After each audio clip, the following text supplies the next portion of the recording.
Class 12th chapter 2 कर रहे थे हम लोग, वैद्युत फ्लक्स एवं गॉस की प्रमेय।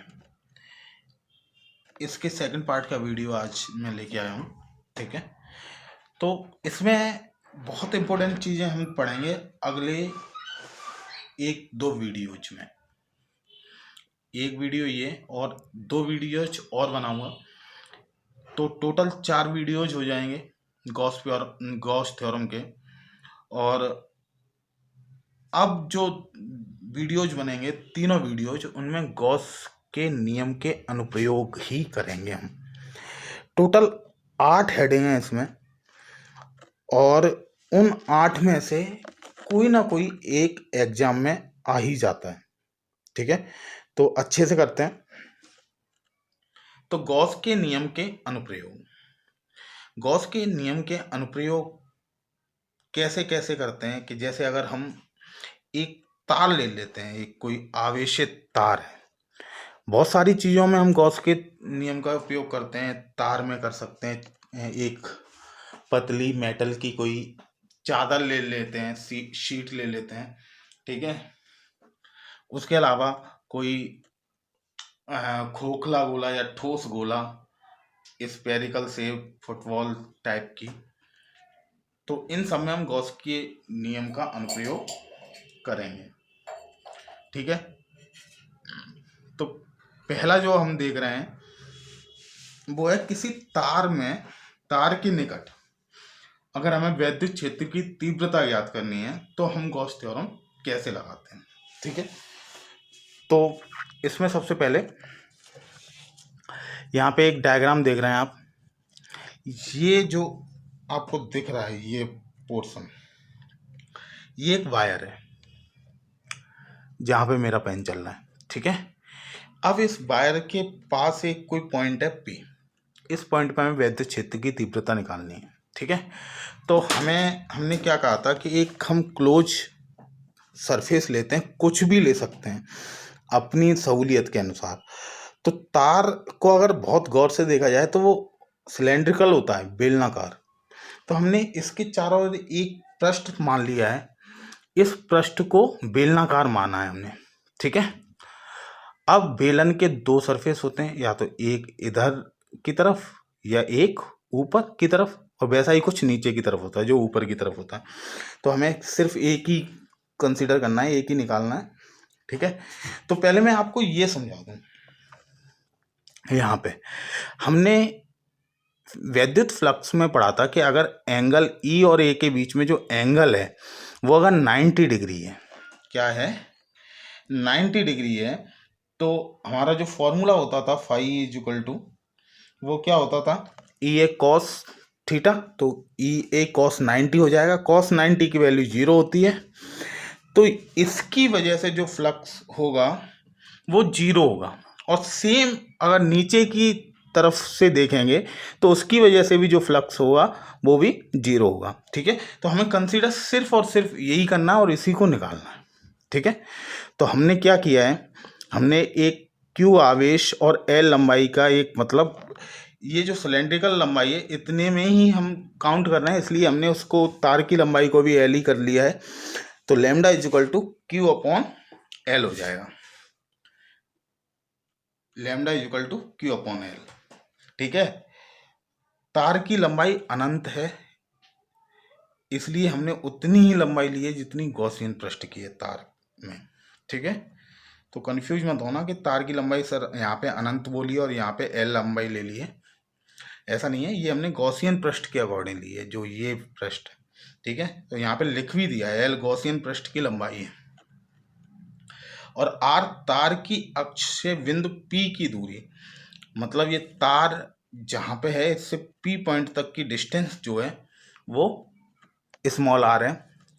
DA हमने यहाँ पे एक सूक्ष्म अवयव माना है, बहुत थोड़े से उसके लिए कैलकुलेट करना है, और उसका इंटीग्रेशन कर देंगे तो ये पूरे के लिए आ जाएगा। ठीक है, और E वैद्युत क्षेत्र की तीव्रता होती है, आप जानते हैं। ठीक है, तो अगर हम फ्लक्स की थ्योरम से देखें तो फ्लक्स कितना हो जाएगा, D phi equal to EDA, और EDA को क्या लिख सकते हैं, EDA cos theta. cos theta दोनों के बीच में E और ए के बीच में जो एंगल है वो 0 डिग्री है, इसलिए ई डी ए कॉस 0 हो जाएगा, और कॉस 0 की वैल्यू होती है 1, इसलिए ई डी ए हो जाएगा।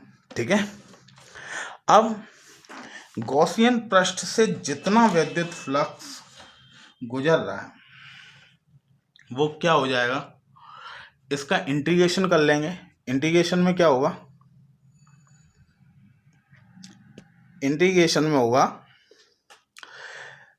Phi E is equal to integration of E D A. हम इंटीग्रेशन ए के उसमें कर रहे हैं, ई को हम कांस्टेंट मानेंगे तो ई बाहर आ जाएगा और केवल डी ए का इंटीग्रेशन हो जाएगा। और अगर हम सिलेंडर की बात करें, हमने गॉसियन पृष्ठ को कैसा लिया है, सिलेंड्रिकल, तो सिलेंड्रिकल का मतलब हो गया कि वक्र पृष्ठ, जो बाहरी जो कर्व्ड एरिया है, कर्व्ड सरफेस एरिया, उसका एरिया लेना है केवल, और उसका एरिया होता है 2 पाई आर एल। ये हमने मेंसुरेशन में पढ़ा था 10th क्लास में। तो सिलेंडर के वक्र पृष्ठ का area, curved surface area 2 pi R L होता है। तो phi E is equal to क्या हो जाएगा, ई इंटू इसकी जगह पे इंटीग्रेशन ऑफ डी ए की जगह पे 2 पाई आर एल रख देंगे। ठीक है। अब गॉस की थ्योरम से हम जानते हैं कि phi E is equal to क्या होता है, Q upon epsilon naught, Q upon epsilon naught. अगर हमने शुरुआत में देखा है लैम्डा इज इक्वल टू क्या होता है, क्यू अपॉन एल, तो यहां से लैम्डा इज इक्वल टू क्या हो जाएगा, क्यू इज इक्वल टू क्या हो जाएगा, लैम्डा इंटू एल। तो यहाँ पे lambda L upon epsilon not कर दिया है। ठीक है। अब इन दोनों समीकरण की तुलना करें।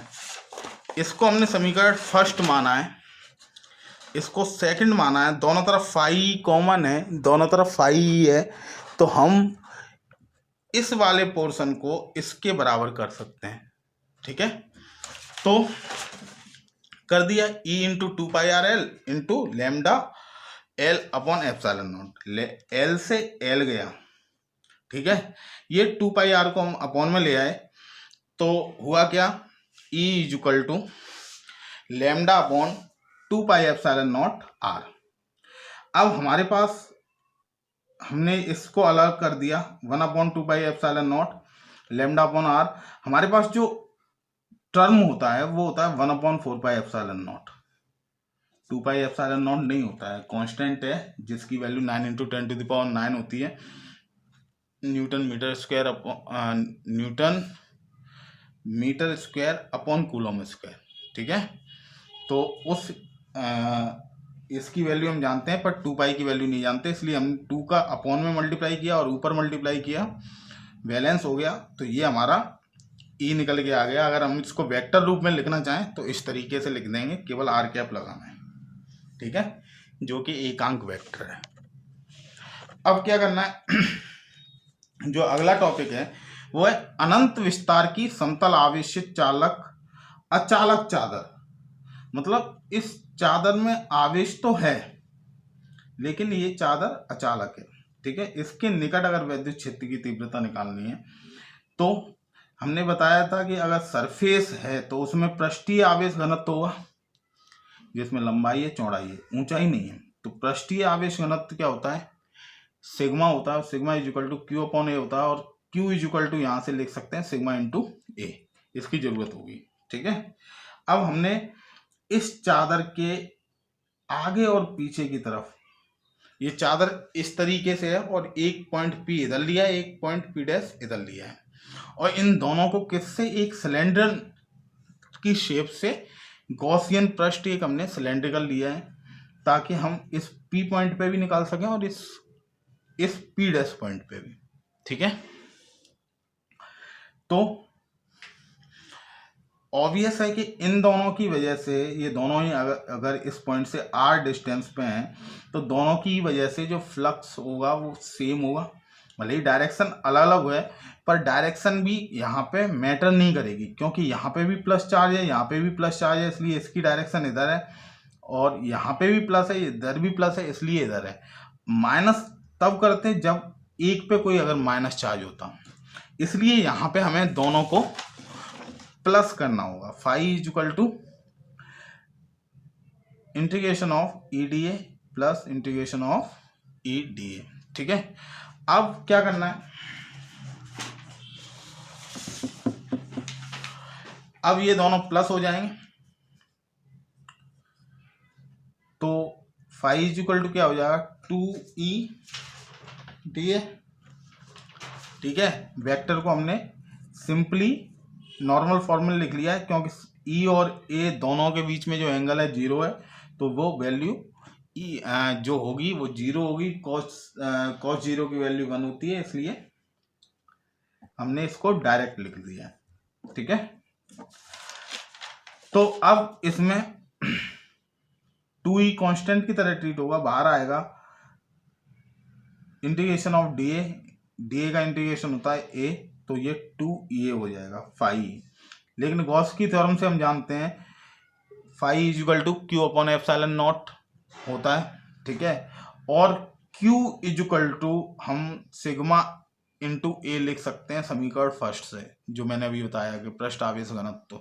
ठीक है, तो अब इन दोनों की तुलना कर दी जाए, इन दोनों इक्वेशंस की तुलना कर दी जाए, सेकंड और थर्ड की, तो 2EA is equal to sigma A upon epsilon naught हो जाएगा। ठीक है, sigma A upon epsilon naught, और यहां पर हम करेंगे